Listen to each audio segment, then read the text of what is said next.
মাছ ধরাকে কেন্দ্র করে পুকুর মালিক ও মাছ চাষির মধ্যে তুমুল সংঘর্ষ, হাতাহাতি, একে অপরের উপর চড়াও হওয়ার অভিযোগ। ঘটনার সূত্রপাত গতকাল পুকুরে মাছ ধরাকে কেন্দ্র করে। পুকুরে মাছ ধরছিলেন পুকুর মালিক। সেই সময় দেখতে পেয়ে মাছ চাষি পুকুর মালিককে গালিগালাজ করে। পাল্টা পুকুর মালিক মাছ চাষিকে মারধর করে। ঘটনাটি ঘটে পানাগড় 4 নম্বর রেল গেটের কাছে। এরপর আজ সকালে ওই মাছ চাষি দলবল নিয়ে এসে পুকুর মালিকের বাড়িতে গিয়ে দুইজনকে মারধর করে বলে অভিযোগ। মহিলারা আটকাতে গেলে তাদেরকে মারধর করা হয়। রেহাই পায়নি বাড়ির গর্ভবতী মহিলাও, তার পেটে লাথি মারা হয়েছে। লাথির আঘাতে পেটে থাকা ভ্রূণ নষ্ট হয়ে যায়। পরিস্থিতি সামাল দিতে ছুটে আসে পুলিশ দুই পক্ষের দুইজনকে আটক করেছে বলে জানা গিয়েছে। তো বাইরে ছিল, লোকগুলো এসে মারধর করতে শুরু করতে ওদেরকে মারধর করে নিয়ে চলে গেল। বুনি ঠেকাতে গেল, মানে দাদা ভাই ওদের ঠেকাতে গেল, তখন বুনির পেটে লাথি মারলো ওরা। লাথি মেরে তারপর বুনি বলছে যে আমার এরকম অবস্থা হয়ে গেল।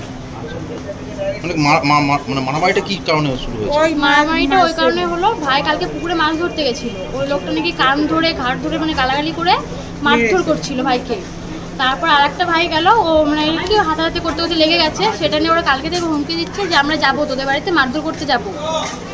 মা সকালে রাস্তায় হাঁটতে গেছে, মাকেও একটা লোক হুমকি দিয়েছে যে তোমার ছেলেদের কিন্তু মারতে আসবে, মানে চেক আপ করার জন্য টাকা নিতে আসবে। সেটা নিয়ে ওরা তো বাড়িতেই ছিল, ওরকম করে মারধর করতে করতে ওদেরকে। আজকে কতজন এসেছিল ঘরে? তো 20-25 জন হবে, 20-25 জন না, 60-70 জন, অনেকগুলো ছিল। আপনারা কি চাইছেন এখন? আমরা চাইছি আমরা এবার কেস করব। আমার পুকুরে। আপনার নাম? কি হয়েছিল গো?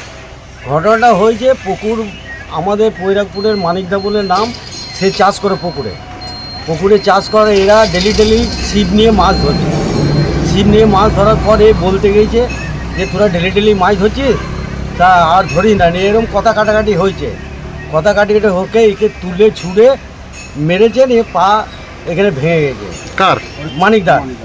মানিকদা যে চাষি সে, তাকে মেরে হসপিটালে ভর্তি আছে। ইয়েতে না, দুর্গাতে, জয় মা দুর্গাতে। এই ঘটনাটা কবে হয়েছিল? কালকে। আর আজকে আবার ছেলেগুলো ওর মা বাপকে বলতে গেল, নিয়ে আবার কুড়ুল নিয়ে আমাদের পৈরাকপুরের ছেলেকে একটা মেরেছে। পুলিশ এসেছিল? হ্যাঁ, পুলিশ এসেছিল। ওদেরকে অ্যারেস্ট করেছে? হ্যাঁ, ওদেরকে অ্যারেস্ট করে ধরে নিয়ে গেছে 4 জনকে। আপনার নাম? আমার নাম মানিক বাগদি। প্রথমে কালকে আমার ছেলের সঙ্গে একটু তর্কতর্কি হয়েছিল। আমার ছেলেকে আগে মেরেছিল, মারার পরে ওরা রাত্রিবেলা ঠেট দিয়ে গেছে। আমরা থানায় গেছিলাম। আমরা পৈরাকপুরের লোক এসে ঠেট দিয়ে গেছে, বলেছে আমরা আসছি তোদের দেখছি, তোদের বেরিয়ে হাত পা ভাঙবো। ঠিক আছে, মানিকের ভাই বুঝলে। আর মানিক ছিল ওইখানে, মানিকে আমার ছেলেকে মেরেছিল। ওই মানিককে মেরেছিল, এবার আমার ছেলেকে গালাগালি করেছে। আমার ছেলে সহ্য করতে পারে না, ও এক চোট দিয়েছে। আবার একটু গায়ে ঠেলা লেগেছে, পড়ে গেছে, আর বলছে আমাকে মেরে পা হাত ভেঙে দিয়েছে। ও তো আগেই পা হাত ভাঙা ছিল,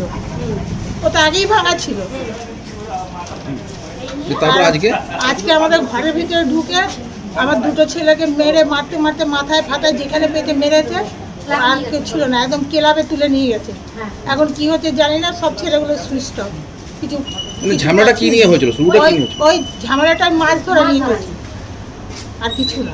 পুকুরে মাছ ধরা নিয়ে? হ্যাঁ। পুকুরে চাষ কে করে? পুকুরে চাষ মানিক করে, পুকুরের অংশীদার আমরাও আছি। এবার ছেলেটা বাড়ি ছিল, শখ গেছে, একটু ছিপ ফেলেছে। মানে মাছের ভাগ নিয়ে কি কোনো সমস্যা হয়েছিল নাকি? না, মানে মাছ কালকে ছিপ ফেলেছিল আমার ছেলেটা।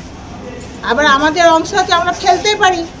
2-1টা ছিপে মাছ ধরা যায়, সেটা সবাই বলবে না। যার পুকুরে অংশীদার আছে তারা ধরবে না। তারপরে কি করেছে? তারপরেই মারপিটটা হয়েছে। কান ধরে টেনে রাস্তার উপর উঠিয়ে তখন আমার ছেলে রাগ ধরে গেছে। তার ছেলেকে আবার মা বাবা তুলে গালাগালি করেছে। তখন আমার ছেলে ওকেও মেরেছে, ও মেরেছে একটা, আর পড়ে গেছে লোকটা। তারপর আজকে তুলে নিয়ে চলে এসেছে। তারপরে আজকে মানে পাড়া শুদ্ধ সবাই এসছে।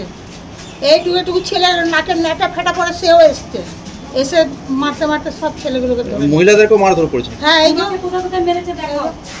আমার মেয়েটার পেটে লাথি মেরেছে, ওই তো প্রেগনেন্ট ছিল, নষ্ট হয়ে গেল। থানাকে জানিয়েছেন আপনারা? থানাকে জানিয়েছি, থানায় অমনি ঘুমোচ্ছে। আপনার নাম? আমার নাম জ্যোৎস্না দত্ত। আমার স্বামী বিছানা পড়ে আছে, ওকেও 2-3 বাড়ি মেরেছে। ঠিক আছে